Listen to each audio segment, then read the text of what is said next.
The first thing I noticed about the house was that it didn't look abandoned. That should have been my warning. Gray Hollow Road isn't marked on most maps. It's one of those rural stretches that narrows without explanation, where trees grow too close to the asphalt and block out the sky. Locals don't drive there unless they have a reason, and even then, they don't linger. I was there because my car died. The engine cut out just as the fog rolled in thick, sudden, swallowing the road behind me. My phone had no signal, no bars, no emergency calls.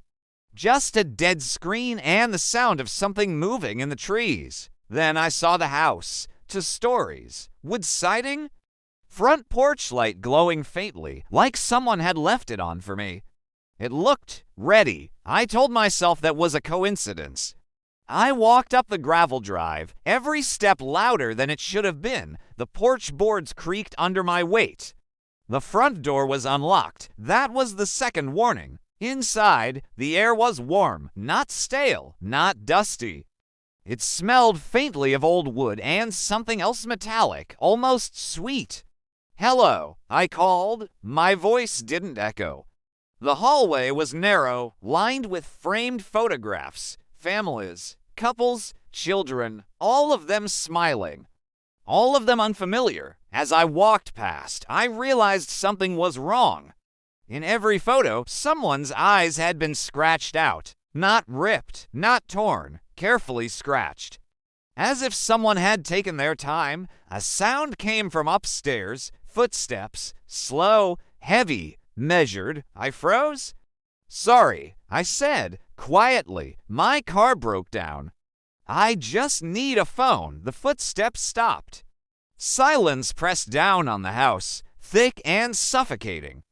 Then a voice answered. "You shouldn't be here." It came from everywhere at once. Not loud, not angry. "Certain, I'll leave," I said. "I promise." The floor behind me creaked. I turned. The front door was gone. Not closed. Gone. Just a flat wall where it had been. I backed away, heart pounding. The hallway felt longer now, narrower. The photographs had changed. The scratched-out eyes were watching me. I ran. The living room opened up suddenly, furniture arranged neatly, like it had been staged. A fireplace sat cold and dark. Above it hung a large mirror. I glanced at it and stopped. My reflection was wrong.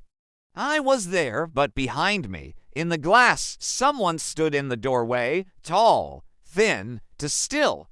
I spun around. Nothing. When I looked back, the reflection smiled, not me. Something else wearing my face. I screamed and staggered back, tripping over a coffee table. Pain shot through my leg. I scrambled toward the stairs, not caring where they led, only that they led away.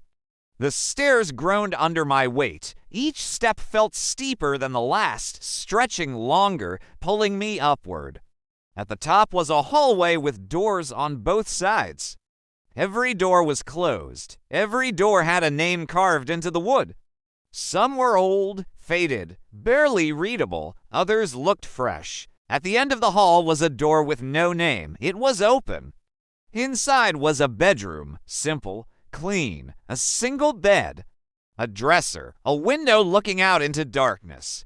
On the bed sat a woman. She looked normal, middle-aged, tired eyes, hands folded neatly in her lap.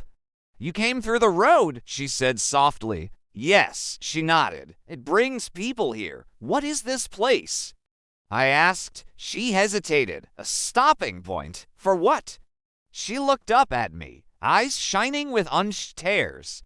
"For those who don't leave fast enough." My stomach twisted. "How do I get out?" She stood slowly.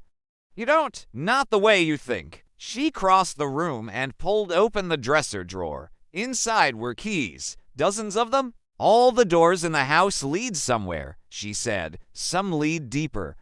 Some lead back." "Back where?" She swallowed. "Back into the house." A sound echoed from downstairs. The footsteps again, closer now, heavier. "Who is that?" I whispered. Her face hardened. "The reason the house stays full. The lights flickered."